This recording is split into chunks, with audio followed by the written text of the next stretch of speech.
e abordar mais abertamente, enquanto eu pego os teóricos para poder começar a falar, vou ter respaldo, né, argumentativo para poder mostrar para vocês e falar depois do livro.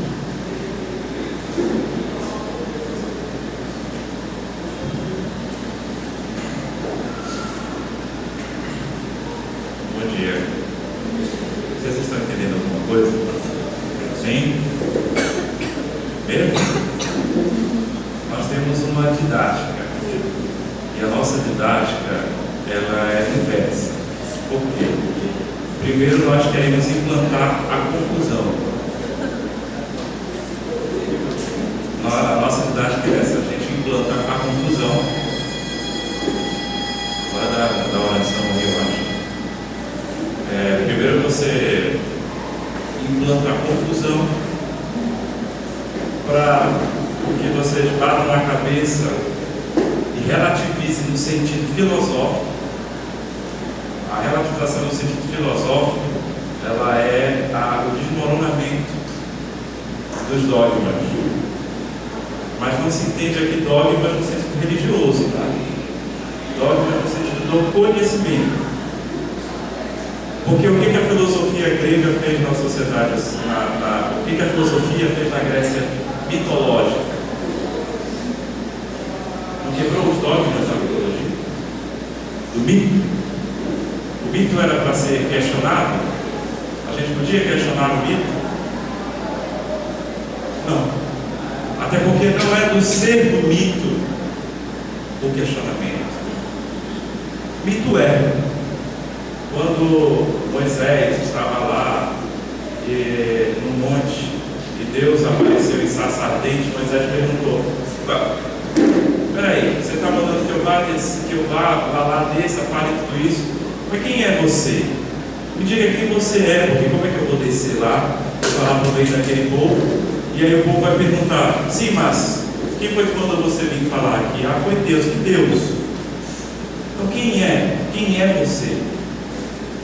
Me diga seu nome, revele-se. O que Deus respondeu para ele? Eu sou aquele que é. E a filosofia, todo o percurso filosófico, principalmente quando a gente vai tratar da metafísica, da ontologia, o ser, a gente vai dizer que o ser é. Ele é. É completo. Então, o mito, ele hoje em dia é colocado, principalmente pela ciência positivista moderna, como algo antigo, algo ultrapassado, não tem valor, não tem sentido. Mas o mito tem sentido, sim. O mito tem um valor, até mesmo antropológico. Porque o mito foi a primeira investida humana para tentar compreender o mundo, para tentar compreender as coisas que estavam ao seu redor, o funcionamento, os mecanismos daquilo que o homem primitivo via. Mas por que chove? Por que amanhece? Por que anoitece? Por que cresce aquela árvore? Por que eu envelheço? Por que eu morro? E o mito foi essa primeira forma, ainda que, entre aspas, fantasiosa, porque nós precisamos ter o cuidado de confundir o mito com essa fantasia moderna que nós criamos, principalmente com os cinemas, né? A área cinematográfica, ou até as historinhas dos continhos. E ali o homem, ele usa o mito, impulsionado também pela crença, para justificar ou entender, explicar os fenômenos da sociedade, os fenômenos que ocorriam no mundo. Aquelas perguntas fundamentais da filosofia: de onde viemos, para onde vamos, né? São as perguntas que o homem mítico tem. E ele vai atrás de narrações, hoje para nós, fantasiosas, porque sem o viés moral, sem o viés racional, sem as exigências racionais, sem método. Por isso, para explicar, por exemplo, o amor ou o ódio, você vai usar a figura de Afrodite. Você sabe a história de Afrodite? Na figura de Afrodite está contida o amor e o ódio.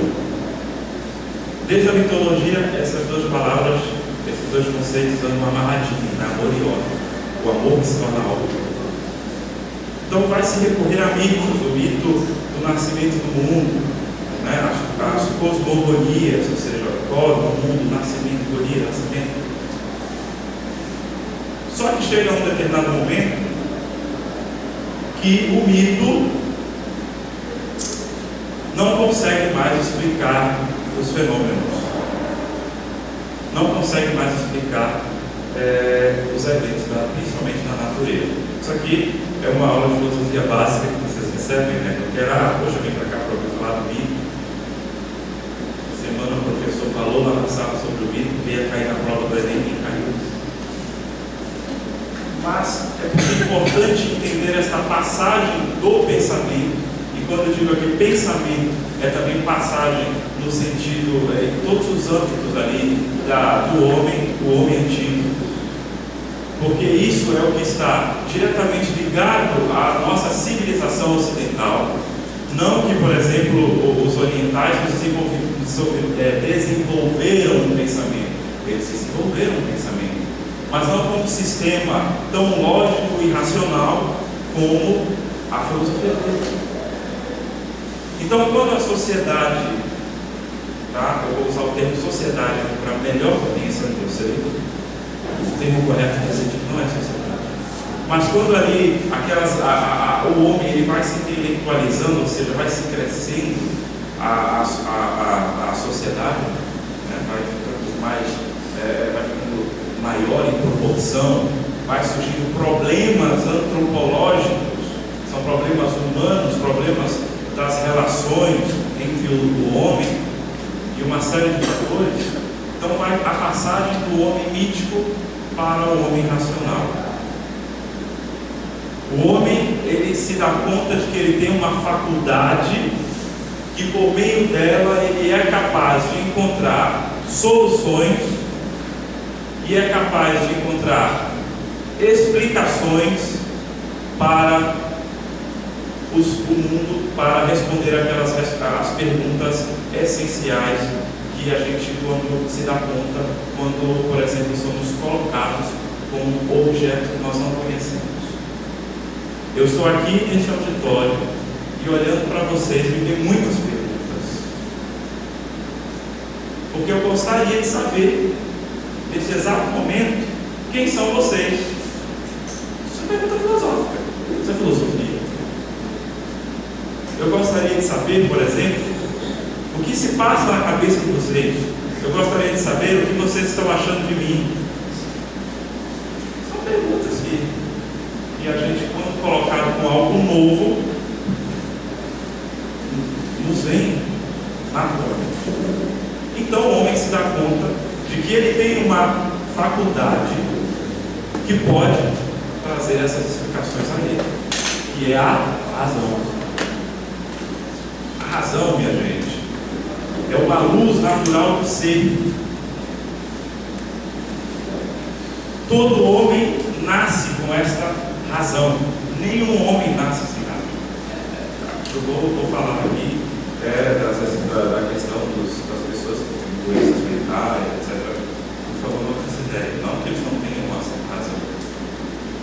Mas todo homem nasce com essa luz natural do ser, que é a razão.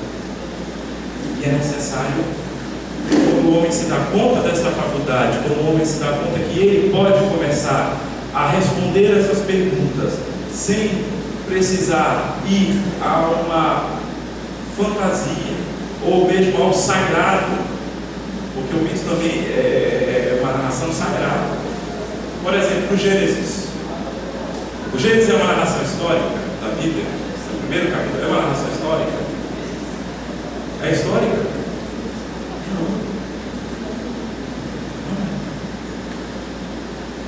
Não é histórica. Por quê? Porque não aconteceu daquela forma que está descrito lá. Não aconteceu daquela forma. Ali foi um modo linguístico, ou antes passado pela cultura oral, que o povo hebreu, o povo judeu, narrou ali, segundo a sua tradição, a cosmogonia do seu povo.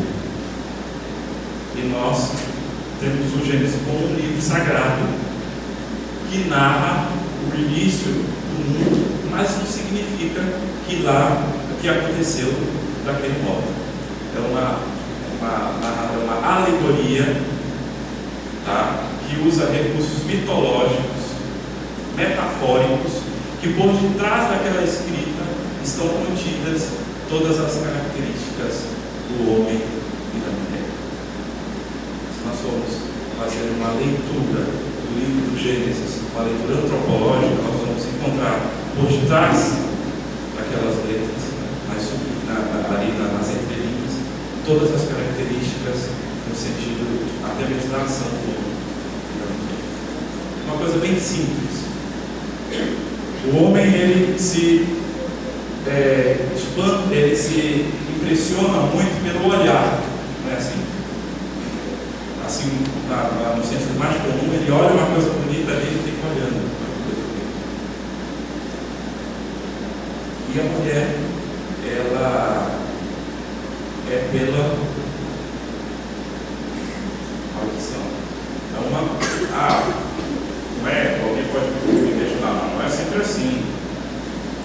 Mas o comum ocorre dessa forma. Por isso que quando você vai querer cortejar uma moça, na linguagem formal hoje, os jovens falam, você tem que ter um papo bom.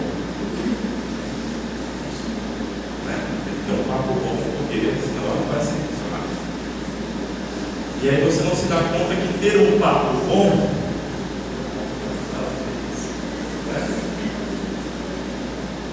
diz respeito ao caráter da pessoa também. Enfim, só um parênteses.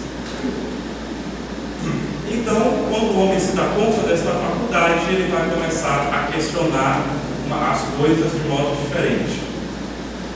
E aí se inaugura o tempo da razão. Se fecha a era mitológica e se inicia a era da filosofia, da qual vão tentar ser respondidos os problemas, as perguntas primordiais do conhecimento do mundo. E depois a filosofia vai traçar todo um itinerário de método para tentar responder às questões. E dentre essas questões, o problema dos valores da ética. A nossa ética que nós usamos hoje, o nosso código, até mesmo das leis, ele também tem início, gênese, na ética grega, numa corrente chamada estoicismo. Mais lá na frente eu vou falar, quando nós entrarmos no mérito.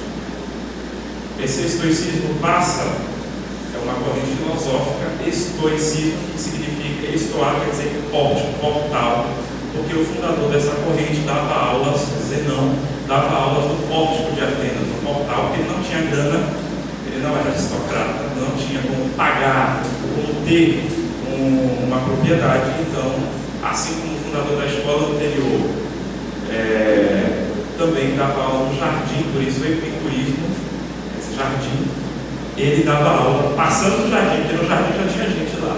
Então ele dava aula no pórtico de Atenas, estoava. E o estoicismo vai responder problemas éticos. Por quê? Por via do materialismo. Não um materialismo moderno, mas um materialismo naturalista, tentando responder o problema da moral, dos valores, pela natureza do homem.